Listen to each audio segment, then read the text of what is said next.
Mettez tous les sections près de l'escalier. Déballez tous les pieds de support et les accessoires de la grande boîte et disposez-les de manière ordonnée. Mettez les vis dans une petite boîte. Vissez les M8 dans tous les supports.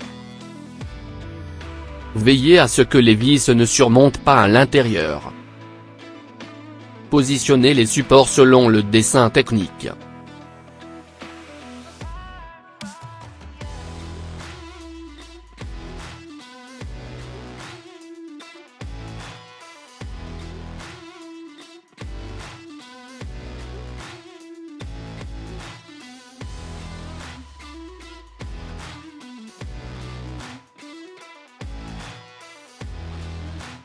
Déballez la première section de rail.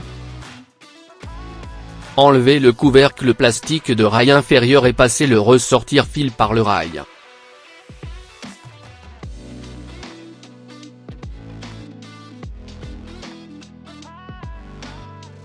Installez la première section de rail sur le premier support. Important est la dimension du sol au bord du rail inférieur. Le reste peut être réglé verticalement à l'aide d'un niveau à bulle magnétique et serré avec une vis par support. Déballez la prochaine section de rail et posez-la sur les supports corrects. Passez le câble et connectez les deux sections.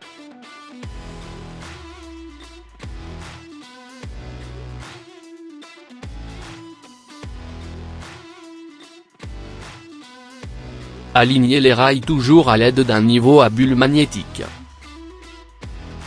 Installez les vis M6 et les broches de connexion. Veillez à ne pas couper le câble qui se trouve à l'intérieur du rail inférieur. Procédez de la même manière avec les autres sections.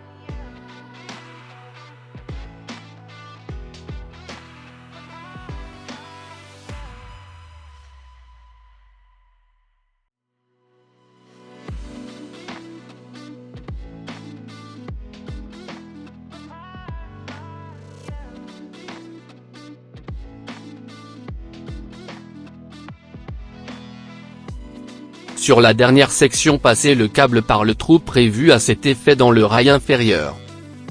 Sur les sections horizontales, il faut contrôler la mesure du sol au bord du rail inférieur.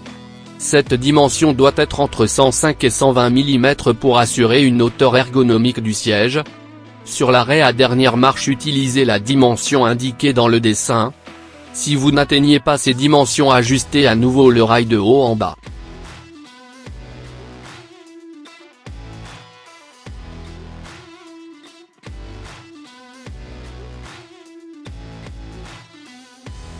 Déballez le bloc moteur et insérez les tuyaux d'installation dans la partie supérieure du rail.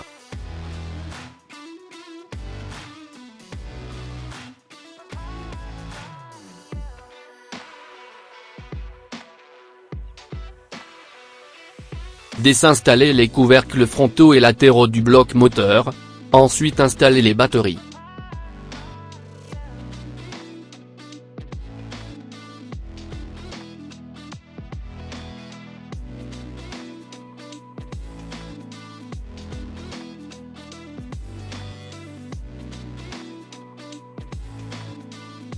Installez le siège sur le bloc moteur.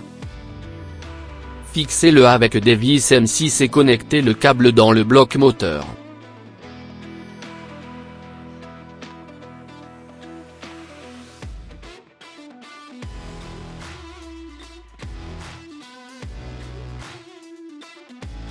Ensuite, l'unité peut être pilotée à l'aide du joystick, le contrôle externe ou le volet sur le rail.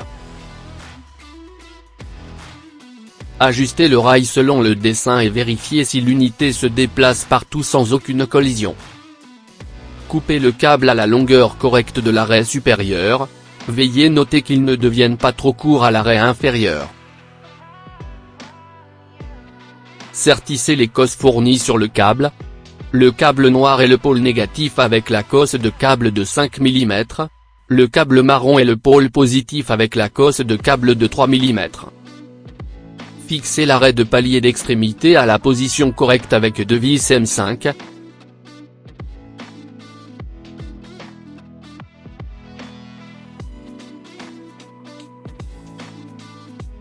Ensuite, reliez le marron au cuivre et le noir à la crémaillère.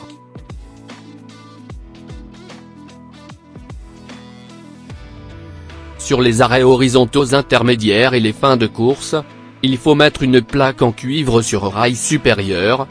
C'est nécessaire pour permettre une connexion correcte entre le pôle négatif du chargeur et le bloc moteur.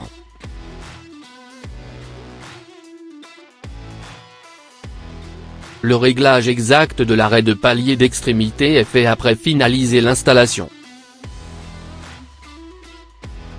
Pour déterminer la position appropriée, arrêtez l'unité sur la position le plus ergonomique.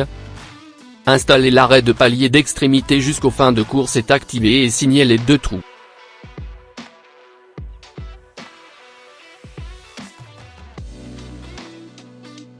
Positionnez le chargeur à proximité de l'arrêt inférieur ou supérieur.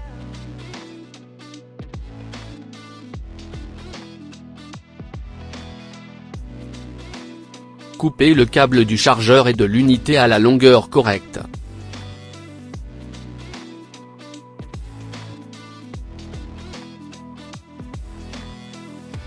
Sur l'arrêt où le chargeur se trouve à proximité, sertissez le câble blanc du chargeur avec le marron de l'unité dans une cosse de câble, ainsi que le noir de l'unité avec le noir du chargeur dans une.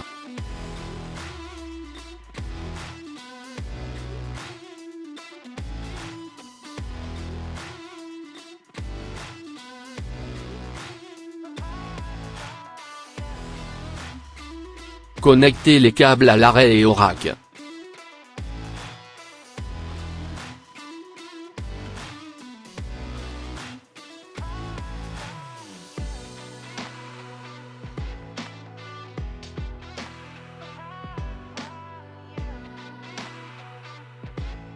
Alignez les supports visuellement.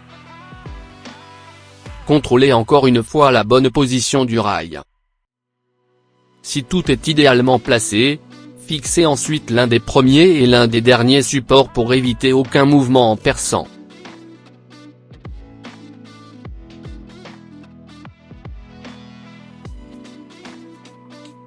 Après, fixez le reste des supports avec les vis fournies. Ajustez la courbe de cuivre, que la broche supérieure de cuivre du chariot inférieur est bien pressée, avec ou sans charge. Pour les unités avec butées intermédiaires, ce réglage doit être effectué avec plus de précision, car l'interrupteur d'arrêt intermédiaire s'activera si la goupille de cuivre est trop enfoncée. Assurez-vous qu'il y a suffisamment d'espace entre la plaque de l'interrupteur d'arrêt d'urgence et le pin inférieur pour éviter un actionnement accidentel. Ajustez la courbe de cuivre, que la broche supérieure de cuivre du chariot inférieur est bien pressée, avec ou sans charge. Pour les unités avec butées intermédiaires, ce réglage doit être effectué avec plus de précision, car l'interrupteur d'arrêt intermédiaire s'activera si la goupille de cuivre est trop enfoncée.